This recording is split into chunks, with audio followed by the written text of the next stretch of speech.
გამოჩენილი სწავლული და მეცნიერი პითაგორა, სანამ თავის ცნობილ თეორემას დაამტკიცებდა, უზომოდ ყოფილა შეყვარებული იმ დროისთვის ყველაზე პოპულარული მოძრავი დასის ერთ-ერთ მსახიობ ქალბატონზე, რომლის სახელიც სამწუხაროდ მემატიანემ არ შემოგვინახა. დასის სახელწოდებად ერთ-ერთი ცნობილი მეცნიერის ჰანს შვარცკოფის მიხედვით დღემდე მიიჩნევა დერვიშ ბოშათა დასი.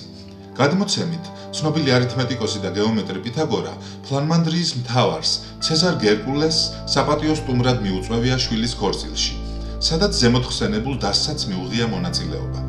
მეცნიერს ძალიან მოსწონებია წარმოდგენა და განსაკუთრებით ერთ-ერთი მსახიობი ქალბატონი. წარმოდგენის დასასრულს, როდესაც დასის წევრები მაყურებლებთან საზეიმო დამშვიდობების რიტუალს ასრულებდნენ, გახარებულ მეცნიერს მთელ ხმაზე წამოუყვირია „ბის, აქტრისა, ბის!“ ამბობენ პითაგორას ის არტისტი ქალი მეტჯერ აღარასოდეს უნახავს, მაგრამ მასზე სიცოცხლის ბოლომდე ყოფილა შეყვარებული.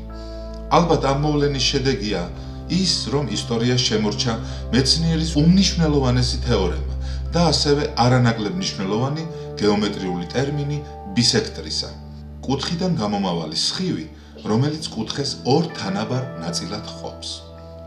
გვახსოვდეს მათემატიკური საიდუმლოებანი და მათი წარმოშობის ისტორია.